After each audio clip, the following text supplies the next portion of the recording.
Neighborhoods all over Grand Junction are celebrating the 28th annual National Night Out. The bony-tailed chubfish has been on the state's endangered species list since 1976. Kelly, there's tons of people down here. They've been lined up since early this morning around 11 o'clock. Wildlife officials say that the average age for the hunters is 60 years old and getting older every year. People from all over are coming to enjoy the 20th annual Sweet Corn Festival here in Olathe. I was here and caught the whole entire thing on camera. Tonight, 2 pit bulls are impounded tonight as the investigation continues. 11 News reporter Heather Cicchini joining us now live with the details. Heather. For the past 10 years, Zee's Orchard has participated in the Peach Festival. They're waiting till the very last minute to pick their famous peaches to sell at the festival. Although you won't find many hazardous toys here at Toys for the Fun of It, but that doesn't mean that you won't run into them at stores in town. At $2.5 billion a year, the hunting industry is a vital part of our state's economy. But just like many other industries, hunting could soon be in danger. We have just started to see a trend where people are not hunting and not passing that tradition on to their children and to younger people coming up. But for now, it seems the younger generation is more involved with video games and watching TV than spending it in the outdoors. And that's what the older folks are hoping to change. Well, it's the only way we can keep the traditions and actually the game management, everything. When they're educated, it helps keep all that prospering, the game and people and being outside. It's a healthy activity. If the decline in hunting continues at the rate it is, officials will not be able to effectively manage wildlife populations. Colorado Parks and Wildlife is able to manage wildlife effectively with the fees that come from licensed sales. So it's very important that we continue to have that revenue so that we can maintain one of our most precious natural resources, our wildlife. And a way of life some never want to see fade. Sport and game also, but you know, I hunt for food and a challenge. It's not easy. Kelly Novus has lived in Battlement Mesa for 11 years and has pretty much seen it all when it comes to the gas rigs. Well, initially, when it happened, I don't know, like 6 years ago when it really started to kick in, I didn't care for it. I didn't like it. But now with the recent loss of her job, she sees what the industry meant for her community. I used to manage a gift shop in town, and the business has slowed down.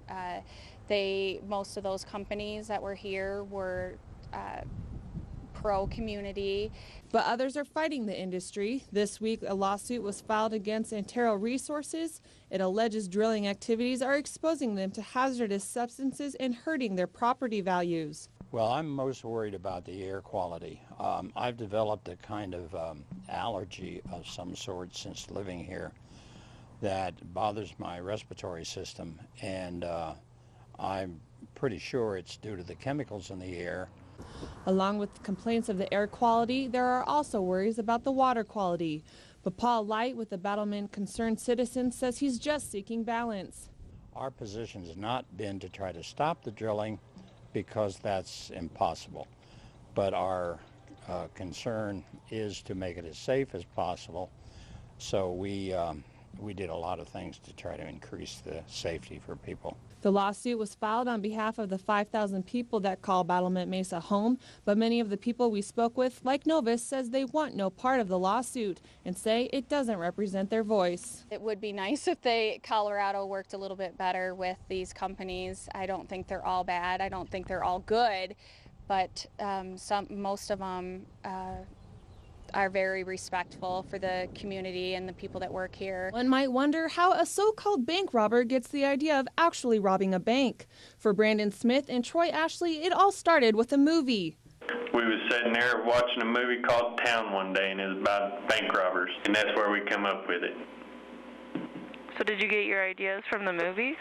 Yeah. But not much went into the planning for all 3 robberies. Smith, just like many Americans, was out of work and says he was just trying to get by. Did you ever think of getting a job, or, I mean... Ma'am, I did have a job, but my doctor took me off of my job because of my heat stroke. So did you think about getting a job anywhere else? Well, I tried to file for Social Security, but they turned me down. I build bridges for a living. Okay. What am I going to do different? My disease, my bones are deteriorating. I'm dying. I've got less than 8 years left to live, so what's the difference? What disease do you have? I have Marfan syndrome, where my organs are aging faster than my body. Smith says he and Troy Ashley went into action robbing a bank in Rifle and Montrose and were able to get away with it. When you did get away with the money from Rifle, what did you do with it? I mean, you said that you guys were trying to make ends meet. What did you do with that money? Did you spend Paid it on bills. You paid the bills? I paid my rent and got my truck out of Hawk because I had my truck in Pond. Unlike the Rifle and Montrose robbery, Smith says Cedar Ridge wasn't planned. You didn't plan that one. You just woke up one day and said, "Hey, I'm going to go rob a bank."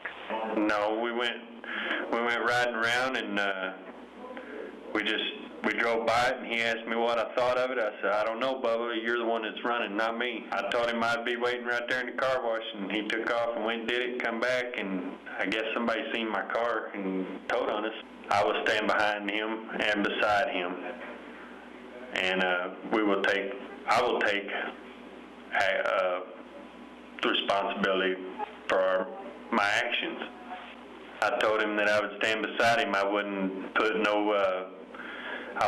the blame off on him. I'd stand beside him because we both planned it. Reporting in Grand Junction, Heather Chapini, KKCO 11 News.